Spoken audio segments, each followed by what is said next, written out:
ಇವತ್ತು ಚಿನ್ನ ಮತ್ತು ಬೆಳ್ಳಿ ದರ ಏರಿಕೆ ಆಗ್ತಾ ಇರುವಂಥದ್ದು ಸಾರ್ವಕಾಲಿಕವಾಗಿ ಎಲ್ಲರೂ ಗಮನಿಸ್ತಾ ಇದ್ದೀರಾ.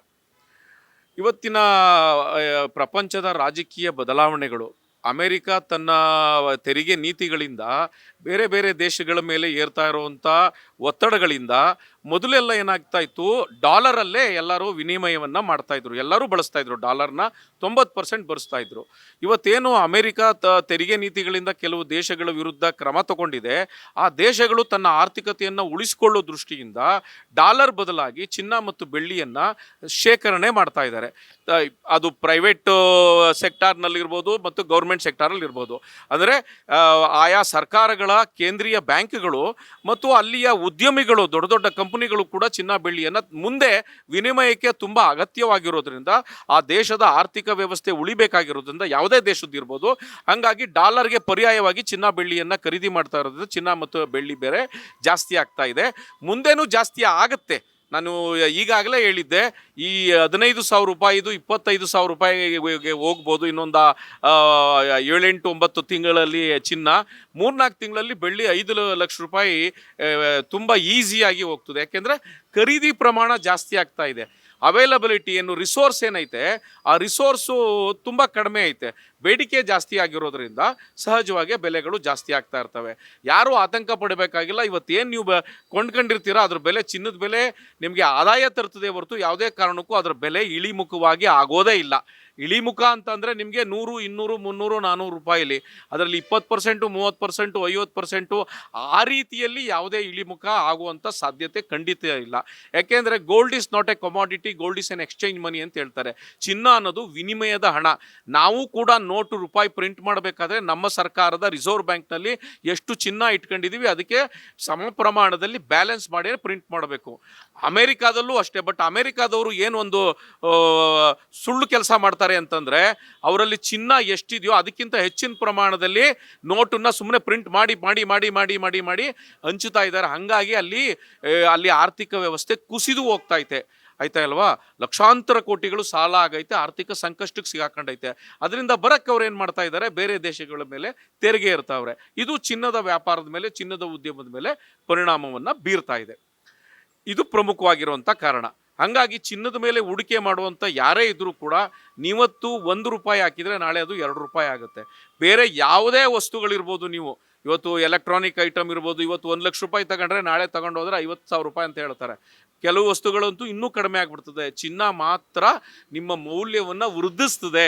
ಸೊ ಹಾಗಾಗಿ ನೀವು ಯಾವುದೇ ರೂಪದಲ್ಲಿ ತಗೊಳ್ಳಿ, ಆಭರಣ ರೂಪದಲ್ಲಿ ತಗೊಂಡಿರಿ ಅಥವಾ ನೀವು ಬುಲಿಯನ್ ರೂಪದಲ್ಲಿ ತಗೊಂಡಿರಿ, ಬಿಸ್ಕೆಟ್ ರೂಪದಲ್ಲಿ ತಗೊಂಡ್ರಿ, ನಿಮಗೆ ಅದು ಆದಾಯವನ್ನು ತಂದು ಕೊಡ್ತದೆ.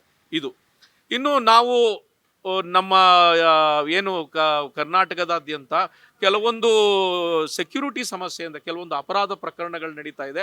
ಭಾರತದಾದ್ಯಂತ ನಡೀತಾ ಇದೆ, ಎಲ್ಲರೂ ನೀವು ನೋಡ್ತಾ ಇದ್ದೀರಾ. ಕೆಲವರು ಬುರ್ಕಾ ಧರಿಸ್ಕೊಂಬರ್ತಾರೆ, ಮಾಸ್ಕ್ ಹಾಕೊಂಬರ್ತಾರೆ, ಹೆಲ್ಮೆಟ್ ಹಾಕೊಂಬರ್ತಾರೆ, ಆಯ್ತಲ್ವ, ಮುಖವನ್ನು ಮರೆ ಮಾಚ್ಕೊಂಡು ಆಭರಣದ ಅಂಗಡಿಯಲ್ಲಿ ಬಂದು ಅಪರಾಧವನ್ನು ಮಾಡ್ತಾ ಇರೋದು ನೋಡ್ತೀವಿ.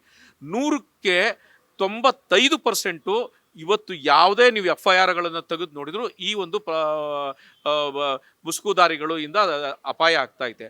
ಹಾಗಾಗಿ ಪೊಲೀಸ್ ಇಲಾಖೆಯ ಸಲಹೆ ಮತ್ತು ಉದ್ಯಮದ ಉಳಿವಿಗಾಗಿ ಇವತ್ತು ಭಾರತಾದ್ಯಂತ ಒಂದು ನಿಯಮವನ್ನು ಜಾರಿಗೆ ತರ್ತಾ ಇದ್ವಿ. ಕಸ್ಟಮರ್ಗೂ ಕೂಡ ಅನುಕೂಲ ಆಗಬೇಕು ಅಂತ.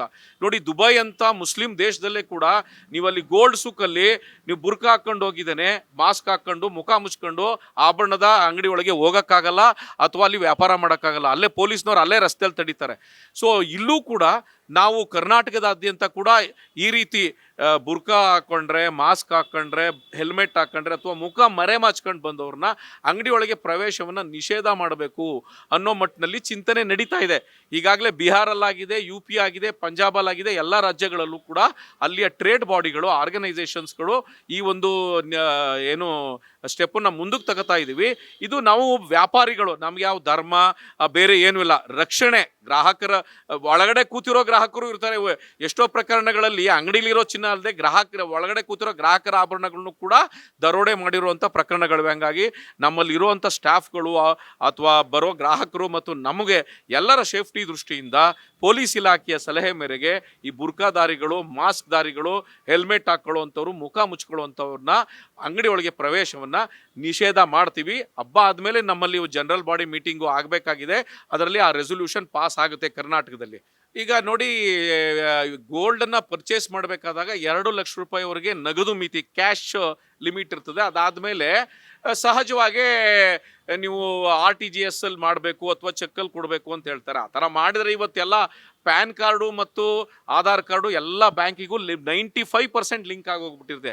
ಸೊ ಹಂಗಾಗಿ ಅದು ಮೊದಲಾಗಿದ್ದರೆ ನಮಗೆ PAN card compulsory PAN card ತೊಗೊಂಬರ್ಬೇಕು ಅಂತಿದ್ರು. ಈಗ ಅಕೌಂಟಲ್ಲಿ ಕೊಡೋದ್ರಿಂದ ಆ ಸಮಸ್ಯೆ ಏನು ಉದ್ಭವಿಸಲ್ಲ.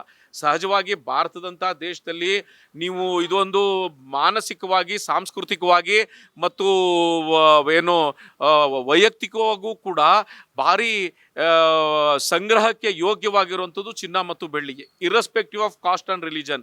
ಯಾವುದೇ ಧರ್ಮ ಜಾತಿ ಯಾರೇ ಇದ್ದರೂ ಕೂಡ ಅವ್ರ ಮನೆಯೊಳಗೆ ಒಂದಷ್ಟು ಚಿನ್ನ ಬೆಳ್ಳಿ ಇಟ್ಕೋಬೇಕು ಅನ್ನೋಂಥದ್ದು ನಮ್ಮ ಪೂರ್ವಿಕರು ನಮಗೆ ಕಲಿಸ್ಕೊಟ್ಟಂಥ ಅಪಾಯಧನವಾಗಿ, ನಿಮಗೆ ಅಪಾಯದ ಸಂದರ್ಭದಲ್ಲಿ ಆಪದ್ದನವಾಗಿ ಬರ್ತದೆ ಅಂತ. ಸೊ ಹಾಗಾಗಿ ಎಲ್ಲರೂ ಖರೀದಿ ಮಾಡ್ತಾರೆ. ನಿಯಮಗಳು ಸರ್ಕಾರಗಳು ಮಾಡ್ತಾ ಇರ್ತವೆ, ಆದರೆ ಅದರಲ್ಲಿ ಕೆಲವು ವಿನಾಯಿತಿಗಳು ಇರ್ತವೆ. ಆ ವಿನಾಯಿತಿಗಳನ್ನು ಬಳಸ್ಕೊಂಡು ಎಷ್ಟೋ ಜನ ಚಿನ್ನ ಖರೀದಿ ಮಾಡ್ತಾರೆ. ಈಗ ರೈತರಿಗೆ ಈ ಸಮಸ್ಯೆ ಏನೂ ಇರಲ್ಲ, ರೈತರಿಗೇನು ಇನ್ಕಮ್ ಟ್ಯಾಕ್ಸೇ ಬರಲ್ಲ, ಆಯ್ತಾ ಅಲ್ವಾ? ಬೇರೆಯವ್ರಿಗಷ್ಟೇ, ಈ ನಗರ ಪ್ರದೇಶದಲ್ಲಿ ಇರುವಂಥ ಬೇರೆ ಜನಗಳಿಗೆ ಮಾತ್ರ. ನಮ್ಮದು ಹಳ್ಳಿಗಳ ದೇಶ, ರೈತರ ಕುಟುಂಬ, ರೈತರುಗಳಿಗೆಲ್ಲ ಈ ನಿಯಮ ಎಲ್ಲ ಏನು ಅನ್ವಯಿಸೋದೇ ಇಲ್ಲ. ಅವ್ರು ಎಷ್ಟು ಬ್ಯಾಂಕಲ್ಲಿ ಕೊಟ್ಟರು ಅವ್ರು ಇನ್ಕಮ್ ಟ್ಯಾಕ್ಸ್ ಏನು ಕಟ್ಟಬೇಕಾಗಿಲ್ಲ. ಸೊ ಹಂಗಾಗಿ ಇದೇನು ದೊಡ್ಡ ಸಮಸ್ಯೆ ಅಂತ ನಾನೇನು ಅನ್ಕೊಂಡಿಲ್ಲ, ಯಾರಿಗೂ ಪ್ರಾಬ್ಲಮ್ ಇಲ್ಲ. ಯಾರು ಬ್ಲ್ಯಾಕ್ ಮನಿ ಇರೋರು ಖರೀದಿ ಮಾಡಬೇಕಾದ್ರೆ ಅವ್ರಿಗೆ ಮಾತ್ರ ಸಮಸ್ಯೆ ಐತೆ, ಅವ್ರಿಗೆ ಮಾತ್ರ ತೊಡಕೈತೆ. ಅದು ನಾವು ವಿರೋಧ ಮಾಡಿದ್ದೀವಿ. ಯಾರೂ ಕೂಡ ಕ್ಯಾಶ್ನಲ್ಲಿ ನೀವು ಮಾಡಬಾರ್ದು 2 ಲಕ್ಷ ರೂಪಾಯಿ ಮೇಲೆ ಅಂತ ಅಂದ್ಬಿಟ್ಟಿದ್ದಾನೆ. ಪ್ರತಿ ಸಂದರ್ಭದಲ್ಲೂ ನಾವು ಯಾವಾಗ ನಮ್ಮ ವರ್ತಕ ಸ್ನೇಹಿತರನ್ನ ಭೇಟಿ ಮಾಡ್ತೀವೋ ಸೋಷಿಯಲ್ ಮೀಡಿಯಾಗಳ ಮೂಲಕ, ಅಲ್ಲಿ ಎಲ್ಲ ಸ್ಥಳೀಯ ಜಿಲ್ಲಾ ಸಂಘಗಳು, ತಾಲೂಕು ಸಂಘಗಳು, ಮುಖಂಡರು ಅವ್ರಿಗೆ ಮನವರಿಕೆ ಮಾಡ್ಕೊಂಡೇ ಬಂದವ್ರೆ. ಸೊ ಅಂಥ ಪ್ರಮಾಣ ಇಲ್ವೇ ಇಲ್ಲ. ಎಲ್ಲೋ 4-5% ನಮ್ಗೆ ಗೊತ್ತಿಲ್ಲದೆ ನಡೀತದೆ, ದೊಡ್ಡ ದೊಡ್ಡ ನಗರಗಳಲ್ಲಿ ನಡಿಬೋದೇನೋ ಅಷ್ಟೇ ಹೊರತು.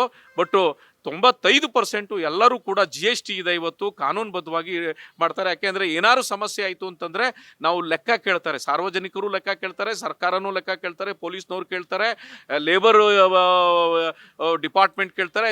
ಒಂದು ಚಿನ್ನದ ಅಂಗಡಿ ಅಂತಂದರೆ 7-8 ಡಿಪಾರ್ಟ್ಮೆಂಟನ್ನ ಸರ್ವೇಲೆನ್ಸಲ್ಲಿ ಇರ್ತಾರೆ. ಅವರ ಒಂದು ಏನು ಉಸ್ತುವಾರಿ ಒಳಗೆ ಅವ್ರನ್ನ ನೋಡ್ತಾ ಗಮನಿಸ್ತಾ ಬರ್ತಾರೆ. ಸೊ ಹಾಗಾಗಿ ಇವತ್ತು ಎಲ್ಲರೂ ಕೂಡ ಲೀಗಲ್ ಆಗಿ ಇಟ್ಕೊಂಡವ್ರೆ. ಅದೇನು ಸಮಸ್ಯೆ ಅಂತ ನನಗೇನು ಅನಿಸಲ್ಲ.